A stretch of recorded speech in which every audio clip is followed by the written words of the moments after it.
The teaching text is Mark 14, verses 12 through 31. In our series on the Gospel of Mark titled, He is Good, this is what Mark writes. I said series and Siri freaked out. Sorry, hold on one second. On the first day of the festival of the unleavened bread, when it was customary to sacrifice the Passover lamb, Jesus' disciples asked him, "Where do you want us to go and make preparations for you to eat the Passover?" And so he sent two of his disciples, telling them, "Go into the city, and a man carrying a jar of water will meet you. Follow him. Say to the owner of the house he enters, 'The teacher asks, where is my guest room where I may eat the Passover with my disciples?' He will show you a large room upstairs, furnished and ready. Make preparations for us there." And the disciples left, went into the city, and found things just as Jesus had told them. And so they prepared the Passover. And when the evening came, Jesus arrived with the 12. While they were reclining at the table, eating, he said, "Truly I tell you, one of you will betray me, one who is eating with me." And they were saddened, and one by one they said to him, "Surely you don't mean me?" "It is one of the 12, he replied, "one who dips bread into the bowl with me. And the Son of Man will go just as it is written about him. But woe to that man who betrays the Son of Man. It would be better for him if he had not been born." And while they were eating, Jesus took bread, and when he had given thanks, he broke it and gave it to his disciples, saying, "Take it, this is my body." And then he took a cup, and when he had given thanks, he gave it to them, and they all drank from it. "This is my blood of the covenant, which is poured out for many," he said to them. "Truly I tell you, I will not drink again from the fruit of the vine until that day when I drink it new in the kingdom of God." And when they had sung a hymn, they went out to the Mount of Olives. "You will all fall away from me," Jesus told them. "For it is written, I will strike the shepherd and the sheep will be scattered. But after I have risen, I will go ahead of you into Galilee." Peter declared, "Even if all fall away, I will not." "Truly I tell you," Jesus answered, "today, yes, tonight, before the rooster crows twice, you yourself will disown me 3 times. But Peter insisted emphatically, "Even if I have to die with you, I will never disown you." And all the others said the same. This is the word of the Lord. The day I proposed to my wife, the day I proposed to Rainey, was awesome. And I made sure, I had it set up exactly the way that I wanted it to go, okay? The whole thing was set up perfectly. The day before that day, I had gone to Evanston, Illinois on this beach and found the spot. I was like, this is gonna be just the best spot for us to come here and sit at, and we'll have it here.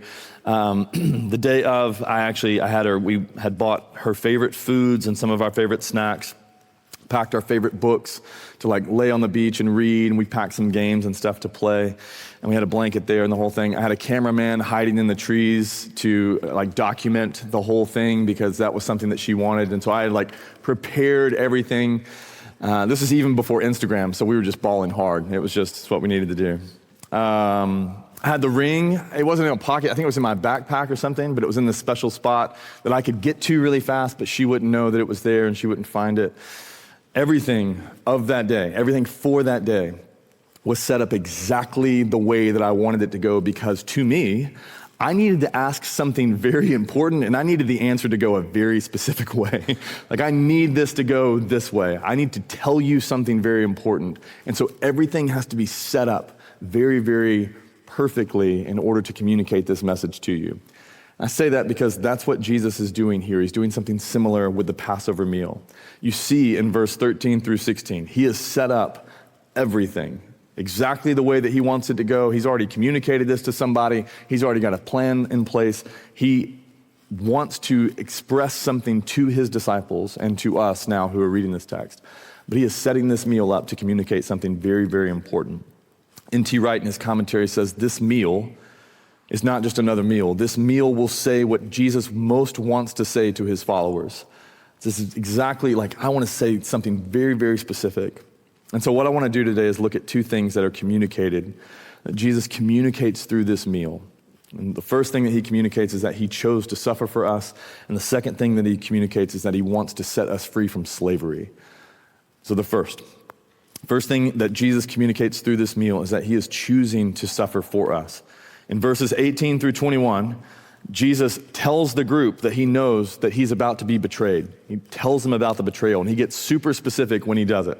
And so he starts with like, it's one of you, then he gets a little deeper. One of you will betray me, one who is eating with me. It's definitely one of the 12, and it's the one who dips bread in the bowl with me. Like he keeps digging deeper into this thing. And it's like, which one? It's like, well, it's gonna be the one of the 12. Which one? It's the one who dips bread in the bowl with me. They still didn't really get it, but he is very specific. And what he's doing, what he's showing everyone by saying this, he's like, I know what's coming. This isn't a surprise to me. The person, the betrayer who is sitting in this room, like, I know this is about to happen, and I know who you are. I know exactly what's about to take place, and I could clearly stop this. And what he's saying, like, I could clearly stop my suffering. I could clearly stop the betrayal because I know exactly who's going to do it. But instead of stopping it, he chooses to move through with it. He chooses to suffer for us. He chooses to allow what's going to happen. He chooses to allow it to happen, for him to lay down his life so that he could suffer for us. He could have easily said to Peter, who was ready to chop somebody's ear off anyways, he's just ready to go. He could have easily said like, hey, it's Judas, it's this guy, let's get him and let's avoid this thing. He absolutely could have done that. But he chooses not to do that. Instead, he chooses to actually allow this thing to happen and to enter into the suffering and to enter into the pain. He chooses to allow it to be this space where he suffers for us in order to bring us to God and to bring something about in our lives that blesses us. He wants to and is choosing to. I'm not just accidentally laying my life down as a sacrifice and a ransom for many. I am choosing. I could stop it if I want to. I know what's about to happen, but I'm choosing to lay my life down as a ransom for many. And among other things that exist, but more than anything, this separates Jesus and the Christian faith from every other religion. Other religions get a lot of play, and I know we have a lot of conversations about like, how do we know that ours is real and whatever. But among all the different things, what separates Jesus and the Christian faith from every other religion is every other religion says, you suffer. You suffer for, if you want something great, you suffer for it. Like if you want it, you do the work. So Buddhism says that if you want to reach enlightenment, you have to master the eightfold path. You want it, suffer for it, you do it. Hinduism says you want a better life, that's up to you. Just do more good in this life than bad, and then you'll have a better life on the other end of it. You suffer for it. Judaism says we got to keep the covenant, keep the law perfectly. Islam says you want that? Like you got to follow the 5 pillars. Judgment will be based on your deeds. How well did you do? How much good did you do? How much work did you actually do that was good? Atheism, not really religion, although it can be. Atheism says, hey, look, there's nobody coming to save you. If you want a good life, just figure it out on your own. There's no one coming to help you. It is up to you. If it's going to be something that you experience that's good, it's going to be up to you.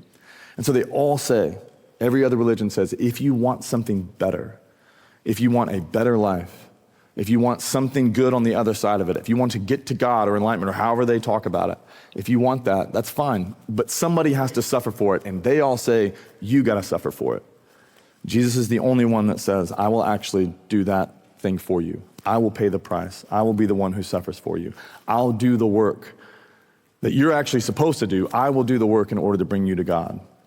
And to me, in this, all the other religions and all these questions about like, is one of them more real than the other one and stuff like that? Like when you see someone choosing suffering, like we all recognize in our hearts somewhere that like, that is more admirable. That is more lovely. That's more kind. That's more gracious. Like there's just something about that we are actually drawn to when you see somebody going, I'm not calling you to suffer. I tell you what, somebody needs to suffer. I will do it for you so that you don't actually have to experience it. I was talking to my dad this week and I was fact-checking a story I was going to tell about him because I wanted to make sure it was correct. But my dad, he still works at Delta. He's retiring in a couple of weeks. And he worked at Delta during 9/11. And after 9/11, there was a lot of layoffs. There was a lot of pay cuts and things like that. And he was able to keep his job, thank God. But he did have to deal with a lot of pay cuts and different things that were happening.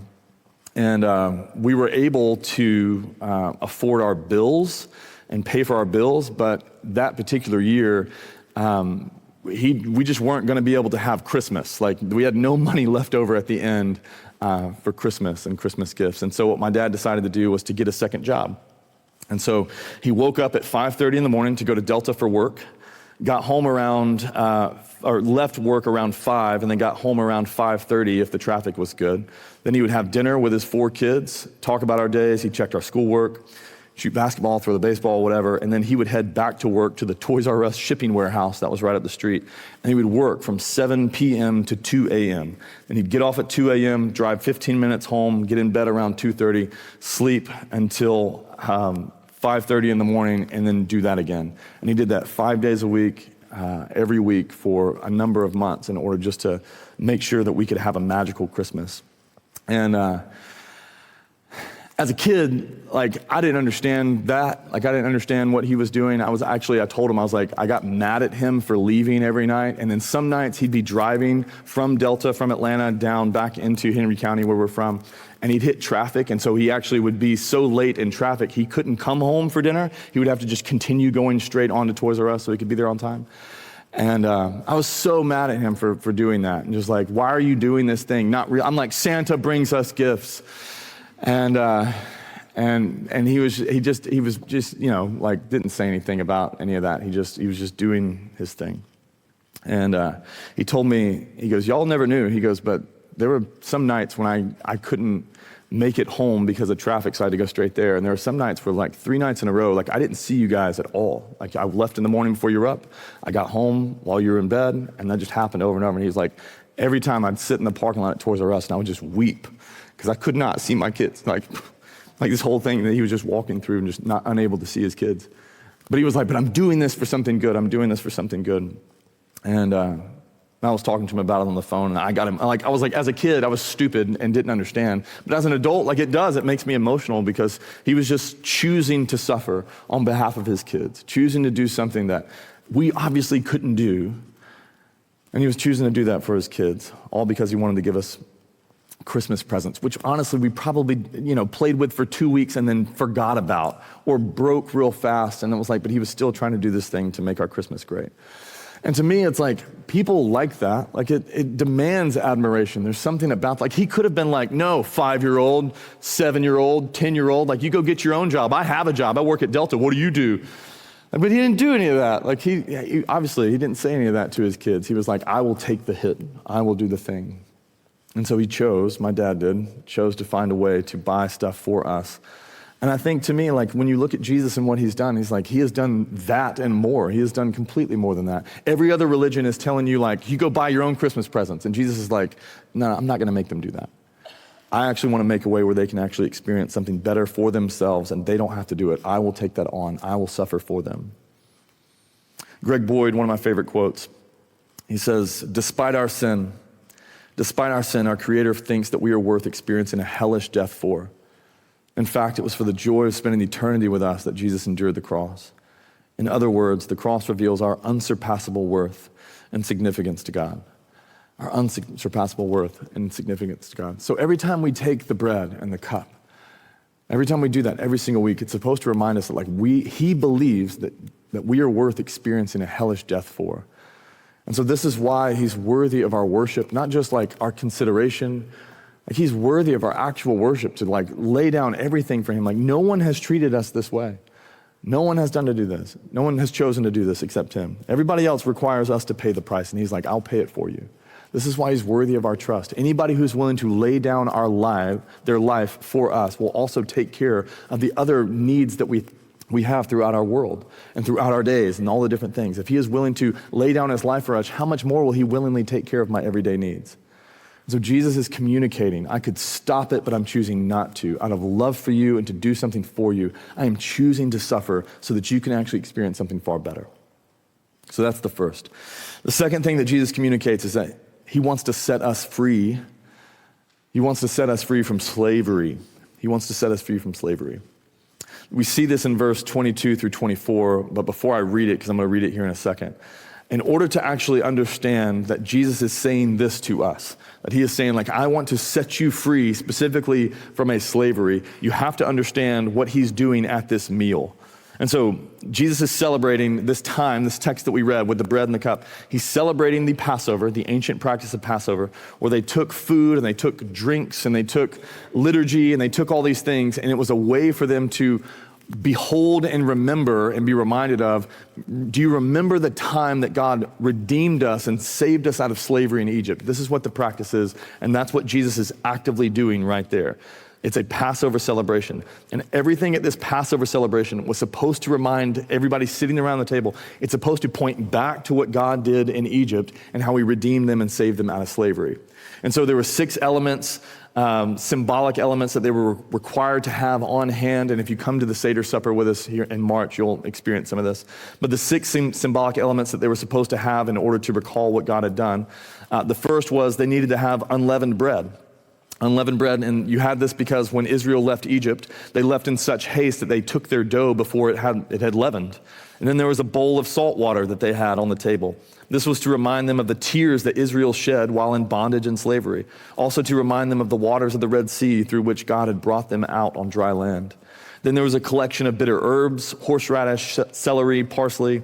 These were to be eaten with the Passover meal to remind them of the bitter experience that Israel had endured as slaves. Then there was this fruit paste or sauce called karasheth. This was made of apples, dates, pomegranates, and nuts. Running through it were sticks of cinnamon. This was to remind them of the clay with which they had to make bricks in Egypt. And the cinnamon was to remind them of the straw that they had to add to the clay. Then there were 4 cups of wine, each one representing something else. And it all kind of symbolized the 4 promises that God gave to them in Exodus 6. And so one cup would be like, the first cup is, then they would talk about, I will bring you out from under the yoke of slavery in Egypt. Then they'd drink the second cup and they would remember, I will free you from being slave to them. The third cup, I will redeem you with an outstretched arm. Then the fourth cup, I will take you as my own people and I will be your God. And then there was the Passover lamb. It was to be a year old without blemish, to remind the people of the blood of the lamb that was put on the doorposts of their homes that caused the judgment of God to pass over Israel's households, but then fell on the Egyptians. So they had these 6 elements, and everything was to point back. Do you remember the time? All of these things are meant. Do you remember how he redeemed you? Do you remember how he saved you out of slavery to Egypt? And then there were 16 steps to this Passover meal, 16 things that they were supposed to do to remind them of these things. I don't have time to read all 16, but I do want to read the final 5, 12 through 16, because that's what Jesus does here in this text. You're seeing the 12, 13, 14, 15, and 16 in this. But there are 16 steps. Step 12 was the remainder of the Passover bread was to be brought out and eaten. So Jesus takes bread, and then step 13 was to pray a prayer of thanksgiving for that bread. It says that after he took bread, he gave thanks for it. And so he's doing those things. Step 14, all would drink the third cup, the cup of redemption, which corresponds to the promise, I will also redeem you with an outstretched arm. And then they would sing a hymn, step 15, and step 16, they would drink the final cup, the cup of consummation or restoration. And that would correspond to, then I will take you as my people. I will be your God, and you will be my people. And again, all of these steps, everything, all of it was meant and was supposed to remind the people, do you remember how God saved Israel out of slavery to them? You need to remember that. The difference in what Jesus does here is he takes this ancient practice, and instead of being reminded of what God did back then in saving people out of slavery, Jesus focuses it and makes it about him. He's like, as God saved people out of slavery, I want y'all to start thinking about me and what I'm doing. And so Sean Merrithew is a pastor and a writer. He rolls through this and says, steps 12 and 13, instead of saying the traditional words that Jesus is supposed to say, this is the bread of the affliction which our fathers ate in the land of Egypt. Jesus says, take, eat, this is my body. Not the bread of affliction that you guys are going to eat. This is the bread of affliction that I'm about to eat. This is my body. Step 14, he takes the cup of redemption, the third cup of wine. He gave thanks and gave it to his disciples. And instead of saying the promise, God will redeem them with an outstretched arm, he says, this is my blood of the covenant, which is poured out for many for the forgiveness of sins. This is my blood. And so instead of God's outstretched arm going to save people, it's Jesus' outstretched arms that are going to save people. Step 15 and 16, then he told them that he would not drink the final cup, this cup where God's people are finally his people and they dwell together. He's like, I will drink that cup. I will just drink that later when we actually sit together in my kingdom and enjoy that time. And then they sing a hymn and they leave. And so Mark Strauss adds to this. He says, Jesus takes the traditional Jewish Passover celebration. He takes the traditional Jewish Passover celebration and transforms its significance for all time. What was formerly a celebration of Israel's redemption from slavery in Egypt will become a remembrance and celebration of a new Exodus, where Jesus delivers his people from the power of sin and Satan. It will be a new Exodus. You had this old Exodus where Israel was saved out of slavery, and now you will have this new Exodus that Jesus does where he saves his people from sin and Satan. And so the point of all of this is that using this meal, because it seems that Jesus could have done this at any particular time, but he wants to use this meal, and he wants to use this space, and he wants to reinterpret it in such a way because he's trying to communicate something very important. And what he's saying, he's like, just as God came to rescue Israel out of slavery to Egypt, I have come to rescue you and to save you out of slavery to sin and to Satan. That is what I've come to do. And it's supposed to be this thing that we're reminded, and it's this shift that happens between they needed to actually be saved out of, they knew, we are enslaved in Egypt. You need to know you are enslaved to sin, and that he actually wants to do that thing. The same way the rejoicing and the joy that the Israelites must have felt when they were finally let go from their slave masters and their chains had fallen off and they were able to actually leave their bondage. He's like, I want to do the exact same thing for every single person that comes to me.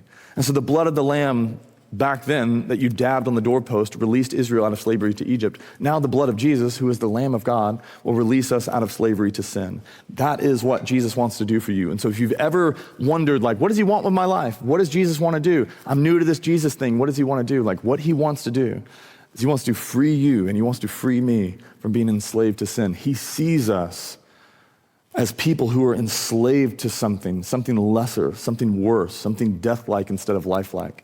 He sees us enslaved to those things. He does not see you, and he does not see me as someone who is a sinful rebel needing to be punished. He sees us as someone who is bearing the weight of sin, enslaved to it, and we don't need to be punished for it. We need to be released from it. He's like, I see you as slaves, not as rebels. I want to free you. I don't want to punish you.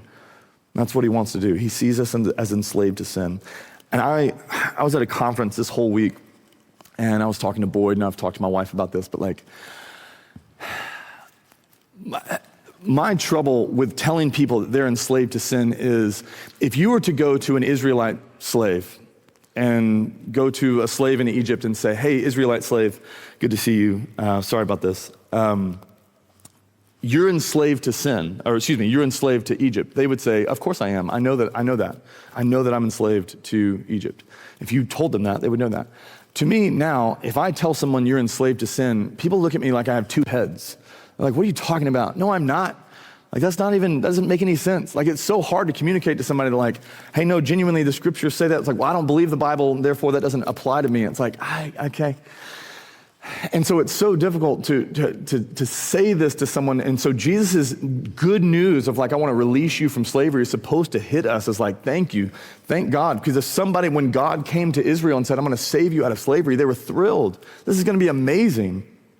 And so Jesus makes this exact same statement to people I'm going to save you from slavery too. And people are like, I don't know.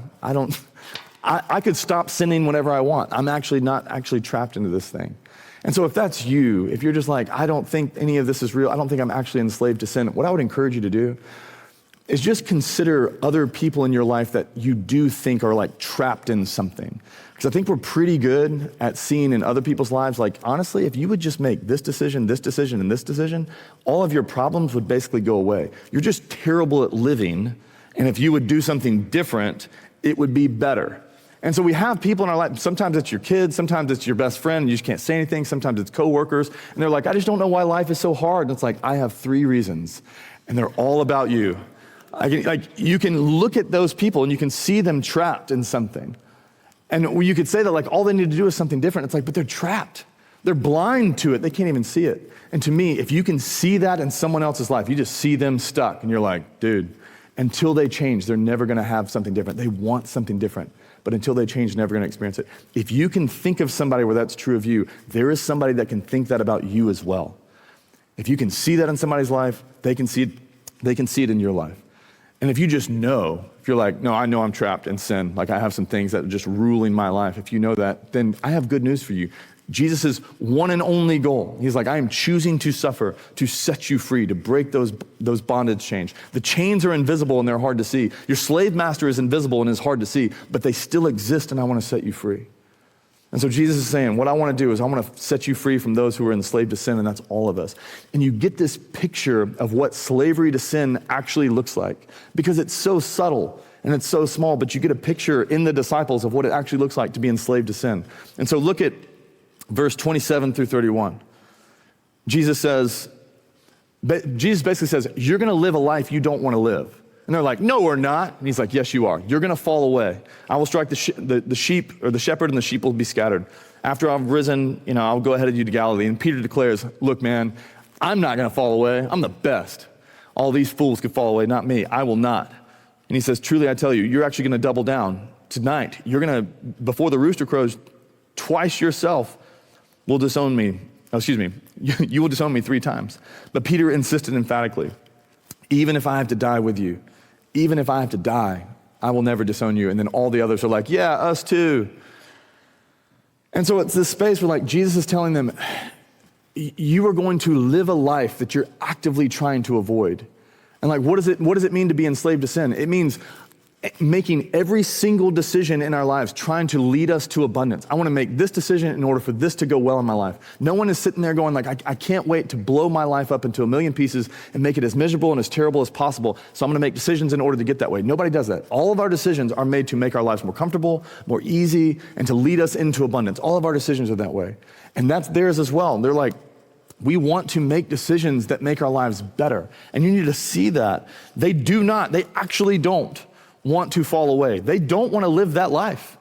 They don't want to be those people. They don't want this written down for eternity. They don't want to be the people that walked away and ran away. Peter really does want to be able to not deny Jesus. He really has it in his heart. I really do want to be able to die with you, to stand beside you. I want to be able to be that person. I do not want to be controlled by my fear. And Jesus is like, I know, but you are. You are controlled by your fear.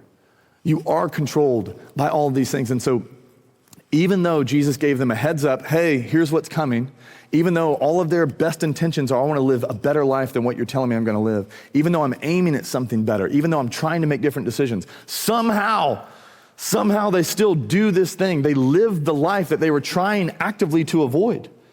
I'm trying to not live that life. How did I end up living that life? And that's us. I was trying to make my life great. How is my life still bad? I was trying to fill my life with things. How am I still not full? How is this possible? And what Jesus is saying is you guys are enslaved to sin in as much as everybody else is. Trying to aim at something better and always finding yourself in a space that's worse. Trying to miss the life. I'm trying to avoid that life. How did I wind up in it? And it's almost like there's someone else calling the shots. It's almost like that they're enslaved into something that they cannot escape. And that's what it looks like. And this is what Jesus is saying. I actually do want to rescue you from that. Constantly working yourself to the bone, trying to avoid a life and then finding yourself in it. Sounds like a slave master. I just want to be free. I just want to do something better. I just want to make a decision that leads me into something else. And all the decisions, everything just keeps leading me to something lesser. And he's like, I want to free you from that. You are enslaved to decisions that you don't even want to make. You're enslaved to a way of thinking that you don't even want to think. You want to avoid it. You want abundance, but you just can't get there. And that's what Jesus wants to rescue us from. And if we do not allow him to do that, if we just continue to push him off and go, I'm not enslaved to sin. I don't need an abolitionist. I don't need someone to actually free me from slavery. I'm not enslaved. Then you will continue to live a life where you're trying to avoid something and you will find yourself in that space because we are enslaved to something worse. And he has come in kindness to actually set us free from that thing. And the way that he does that is if you place your trust in him, if you just ask him to do that, I would like to be free from my sin. I don't want to be held down by these things. If you can actually see things in your life where it's this is still gripping me, this is still holding me, this is doing something to me, this is doing something to my family, this is doing something to my future, there's something in me that seems to hold me into a space where I cannot be free from this thing. If you will ask him, that is what he has promised to do. That's what he wants to do. And as you walk with him inside the church, you're supposed to do this in community. As you walk with him, he will free you over and over and over again. He will set you free in these progressive ways that he does. He will move into your life and actually set you free. That's what he does. The church is supposed to be a space where not only you encounter the abolitionist that wants to set you free from slavery, but it's also to be the space where you actually learn to follow that man out into greater and greater freedom. Everybody wants to hijack the church now. Currently, people are trying to hijack the church to make it about the news. Talk more about the news. Like, dude, there's 24-hour news. You can get the news wherever. I don't want to talk about Charlie Kirk. I don't want to talk about Minneapolis. Like, can there be one space in the world where we only talk about Jesus? Can it be his house where we talk about him? I don't want to bring the news into this space. It's the enemy at work trying to do that. Like, try to get the church to talk about anything else other than the one who can actually set people free from the slavery I have them pinned down in. The church is supposed to be the space where you meet the man who can actually set you free and teaches you how to actually follow him. Here's how you pray. Here's how you read the scriptures. Here's how you walk with him so that you experience the freedom that he longs to give you. That's what he wants to do. He wants to set you free from slavery to sin. And I have experienced this over and over and over again. Most of y'all did not have the, I was going to say privilege, but it's really like a burden. You didn't have to endure who I was before I actually came to Jesus. But I was brutal. And at dinners, sometimes y'all have asked me to share some stories, and I've shared some stories that live on in infamy. But my way of looking at the world and looking at people was like, if you can give me something, if you have something I need, I will take it, or I'll manipulate you to get it. And if you have nothing for me, then I will treat you like the piece of garbage that you are. That's how I basically saw people. I was a really kind person. And even in the midst of it, like I was completely empty, like just constantly trying to search for something to fill me. And so if you had something I thought would do it, I would just take it. And I was still empty, like there was nothing that would do it. And so what I found was like with this emptiness that I was experiencing, what I found was like I couldn't get rid of it, I couldn't fill it, but I could quiet it. And so girls quieted it. If I could find a girl that would spend any time with me. Drinking quieted it a lot. I could just turn my brain off. Or baseball, actually. I could just lose myself into competition and my ambitions. And so those three things were like these numbing mechanisms that I used. But I hated the life that I was in. I understand when if somebody's like, you're trapped in something, I would have been like, yeah, I know, I just don't know how to get out. I'm stuck. And then, man, one night, I'm telling you, like, just getting to the end of myself and getting to the end of that space and going like, all right, I've heard these stories that you can do this stuff. And so like, I'm just going to let you in to do it. I'm going to give you my life. I'm going to surrender it to you. I'm going to give him 6 months. You get 6 months to prove to me that you can actually do something better than me. And y'all, again, believe me or don't, but like, it was immediate where like the emptiness that I felt in my heart, that like this angst, this thing that I could not get rid of, like he took that away immediately. Like it was like, you know, all of a sudden I was like filled with something that was far better than, I was like, oh my gosh, this feels so much better. And so what it did was like, I didn't need girls, beers, or baseball, or back then what I called them babes, beer, and baseball, which was not good. But I didn't need that. I was like, I don't need this anymore to try and fill something up. I don't actually need that. Like so I was able to treat people nicer and just play baseball like a game versus something I needed. And I wasn't interested in drinking and stuff anymore until I was 21. And then, but anyways. But he did that thing. And then he kept moving into my life, freeing me from different things. The next thing that I can remember that he freed me from was being a people pleaser. I grew up in a family where I wanted to be the favorite. I wanted to be the one that made everybody happy and all these different things. And honestly, that life was killing me and making me miserable and just stuck in this thing that I'm like, I just hate. I can never express my actual opinion of something. I'm just going to express the opinion that people like. And like living that life, I forgot who I was. And so Jesus took away this fear of other people and their opinions, took away this fear of their rejection. Like, what if they don't like me? And it's like, honestly, I got him. He's made me feel better than all you fools. And so if y'all want to leave me, fine, but he's never going to leave. And so he took that away. and led me to actually be somebody who actually has thoughts and I'm able to do that. It made a lot of my relationships harder because people like it a lot more when you're a doormat. It's a lot easier just to walk all over you, but now you have opinions and now you have a thought. But he changed that in me, freed me from being a slave to what people thought of me. Then he went to work on my ego and my pride and my self-control. He's doing this now, y'all, like trying to free me from feeling like all of my life and everything in my life is bent around this church. And I'm like, I'm just a slave to success. I'm just going like, if this is successful, then you will be successful. He's trying to free me from that. And I can feel that and I want that. Because I just want to love people and love this church and not feel like if it doesn't succeed, then I will die. Like, I don't want that. What a terrible thing to do. And so he's trying to free me from that. He freed me. Like, going bald was not something I wanted, y'all. I'm letting you in, okay? I'm being vulnerable, all right? So be kind. I didn't want to go bald. My vanity was like, I don't want this to happen. Like, Rainey married me with hair. What's she going to do? Like, but following Jesus and having that experience was like, honestly, he helped me with that. Anyways, I'm letting you in. Just be kind to me later. But he's worked on those things. Following Jesus to me has been many things, but one of the defining characteristics of following Jesus, it has been, he has set me free from stuff that I also don't want. And so my life with him has been, if I find something in my mind or in my heart or in my actions, and I'm like, I don't want that to shape my son. I don't want that to be a part of my marriage. I don't want to bring that into my church. I just don't want that to be a part of me. Jesus, do that thing that you do. Set me free. Do that thing. And he has constantly been like, that is what I came to do. And so I will do that. And it's not fast. Most of the time, it's real slow.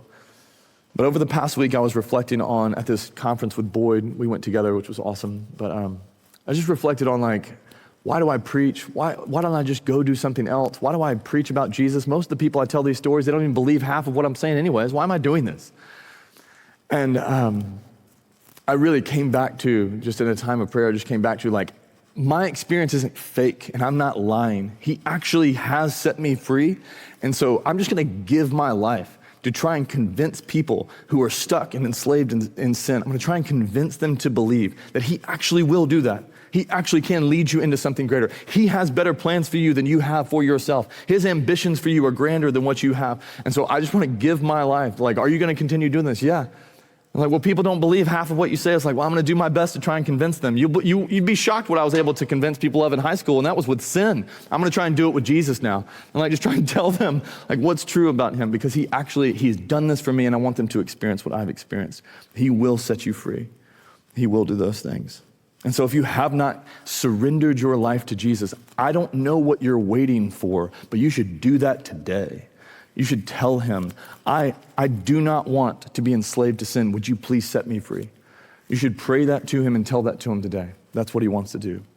This meal that we're about to share together, this practice that we do every single week, he is telling you, hey, look, if you've ever wondered if I love you, I chose to suffer for you. I could have gotten out. I chose to lean in. Everybody else, when they're about to face suffering, would have bailed. All of us do that. If my sister had been asked, hey, your husband, when he goes to work on February 9th, tomorrow, 5 years ago, when he goes to work, he's gonna get shot and killed. Would you rather avoid that suffering? She would say, absolutely. The people who sent their kids to that camp in Texas where the flood came through and washed them out, if they had known beforehand, hey, suffering's coming, do you still wanna send your kid into that suffering? What do you think they'd say? They'd be like, absolutely not. No, I'm not sending my kid to that camp. I'm not gonna deal with that suffering. Jesus knows the suffering is coming and he chooses to suffer anyways because he actually has something better for you that he wants to lead you into. And so anybody that chooses that suffering for you is worthy of at least your attention, but definitely something of your admiration to look at him and go, why do you love me like this? Anybody would choose to avoid that stuff, and he chose not to. He has chosen to suffer for you, and he is promising, I will set you free here and now, and I will do it for the rest of your life from things. You want to avoid a certain type of life? I also have better life for you available, but you cannot do that unless I set you free. Let me set you free. That's what this meal testifies to every single week. And so this morning, I want us to respond in 3 ways. Our worship team, y'all can come on up. I want you to respond in 3 different groups, 3 different ways. 1, if you have never actually surrendered your life to Jesus, again, what are you waiting for? He is not a slave master trying to enslave you to a bunch of rules. You were actually enslaved, and he's trying to set you free. Let him do that thing. Let him do that. Talk to him yourself and pray. I need you to set me free from my sin. If you can see it in your life, you see it in your marriage, you see it in how you raise your kids, you see it in how addicted you are to your phone, you see it in how addicted you are to other things. If you see it, he wants to set you free. He sees it too, and he's not trying to punish you over it or condemn you over it. He's trying to release that from you and get you free from that. And so if you've never done that, tell him, I need you to set me free from my sin. I welcome you to do that thing in my life. Set me free. And then if maybe for you, if there are areas in your life where you're like, I believe in Jesus. He has set me free from sin, but there's still areas where I'm struggling to be free from certain sins, and they just have a grip on me. And my flesh just has this thing that I just cannot get away from this thing. But I just encourage you to, during the prayer time, there'll be people on our, actually prayer team, go ahead and do that. There'll be people on our left and on our right that would love to pray for you. And if you're just trapped in a thing that you don't want to be in, man, have them go and pray for you. You all know, like if you were bound by a bunch of ropes and they had a bunch of knots and it's like, all right, get free. You all know that it'd be a lot faster if you'd go up to 2 or 3 people and have them start untying knots with you and do those things for you. And Paul talks about, or the writer of Hebrews talks about, that sin is, you can be easily entangled into sin. And so he talks about it like ropes. And so go and ask somebody to just pray for you. Help me untie this thing. Contend with me that God would set me free from this thing. You are not destined to struggle with sin forever. There's no Bible verse in the scriptures that says, hey, you're going to deal with that sin your entire life. There's a ton of Bible verses about freedom and Jesus coming to set you free and never giving up, the fight in those things. But there's not a Bible verse that says, like, sorry, you're just going to struggle with that your entire life. That is not true. That's the enemy whispering, I guess this is how life is going to be forever. No, that's a lie. And so if you know there's something I still need to be set free from, go and ask someone to pray for you. And then if you know somebody in your life, when we did the little thing before, and I was like, can you think of somebody who's just living a life and they're stuck? If you have somebody in your family, if your own kids, if your own family members, if your own husband, wife, distant family, friends, coworkers, whatever, if you can just think of someone who's trapped in a thing and stuck, then I would encourage you, go and ask someone to pray for that person. You contend for them as well. Pray for them that God would reach them, that they would turn to him, and that God would actually set them free from those things. You see what sin is actively doing in their lives, how it's messing up their mind and changing their heart and stealing life from them. You see those things. And so go and have somebody pray for them and reach out. But let's respond in those ways. Let me pray.